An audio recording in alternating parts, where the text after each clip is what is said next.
Students across eastern Kentucky come together in Pikeville to learn new coping skills and how to handle adversity.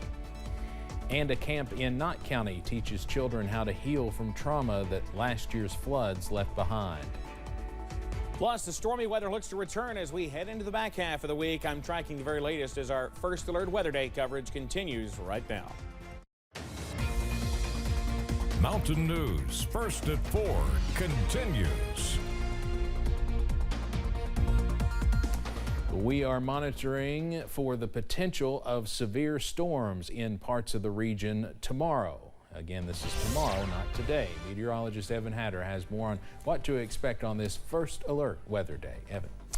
Well, that's right, Steve. No issues tonight. Let us be clear. No big problems tonight. Just hot and humid this evening with some more of that mugginess overnight. The issue is as we head into tomorrow. We have declared a WIMT First Alert Weather Day as we continue to watch the possibility for strong to severe thunderstorms. Now, the best risk is in the Big Sandy.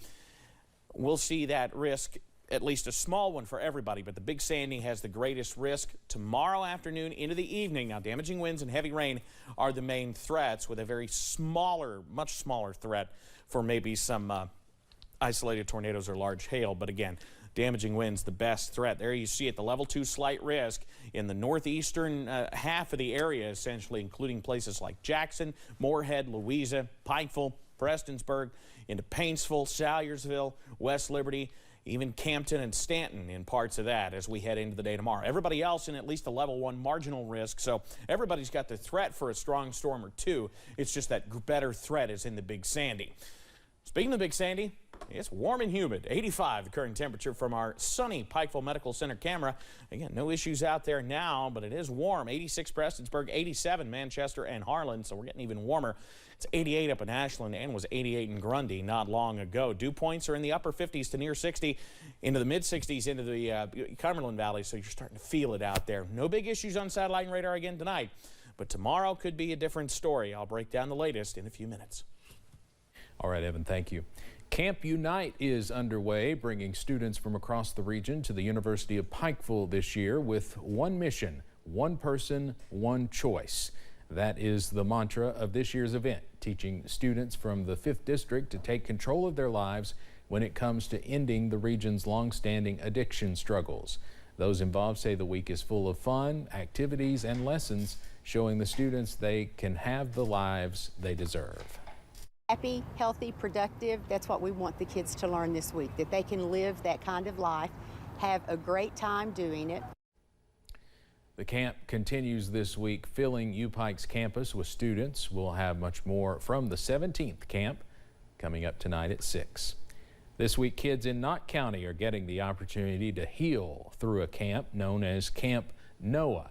It is a week long, and its goal is to bring hope to kids in communities that have been impacted by a disaster. It was started by the Lutheran Social Service of Minnesota, and it operates nationwide.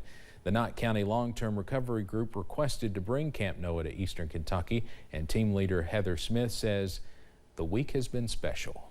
I've saw many of them open up and tell their stories, and just you can just see it in their little faces that they just feel better talking to other people and then just seeing the smiles.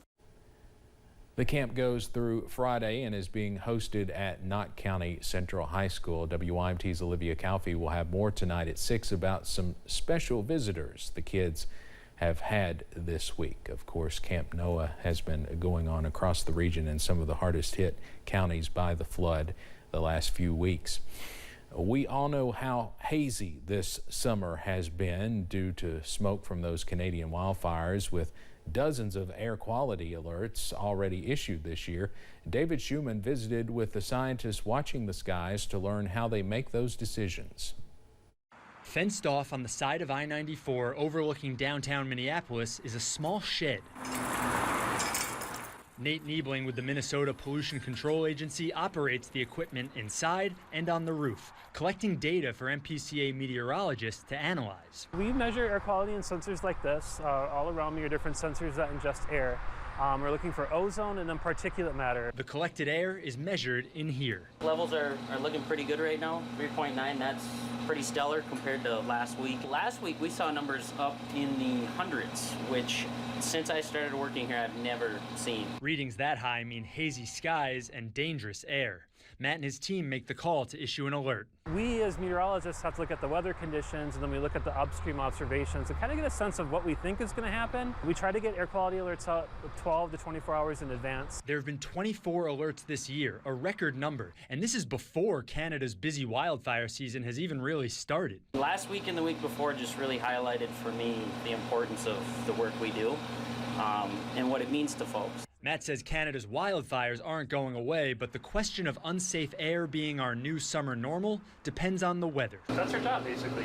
It's just another type of weather forecasting, but a very specialized one. And so this data is the ground truth, is the gold standard.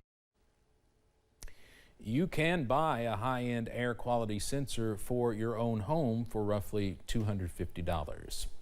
100,000 Floridians will lose their insurance coverage as Farmers Insurance announces it is pulling out of the state altogether.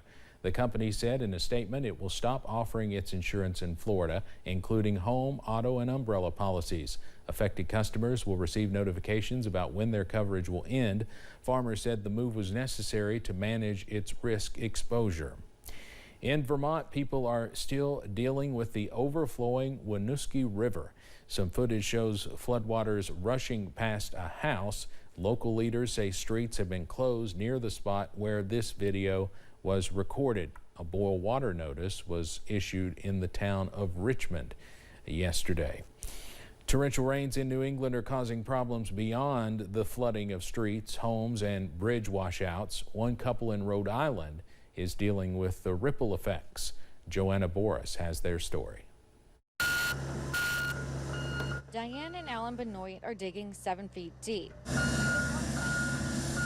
to have a check valve put in to make sure raw sewage never rushes into their home again, like it has twice in the past few weeks. We had a backup about 3-4 weeks now ago, and from the toilet and the shower from downstairs, and we had a flood downstairs. I had just had the basement remodeled about 3 months ago. Once that was cleaned up, she says it happened again last week on the 4th of July. A lot of water, stinky water. She says they've reached out to the city of Pawtucket and were told it was caused by an overwhelming amount of rain in a short period of time, referring to it as an act of God. They were advised to get a flap or backflow preventer, so they are. What am I gonna do? I can't keep having floods in the basement. He's getting too old to clean down there. We're not spring chickens anymore. Benoit says they won't call their insurance because they're afraid their rates will go up, so they're paying out of pocket. $5,000 for what they're doing. Diane and Alan Benoit say they have written their congressman in hopes of getting some results. Coming up on First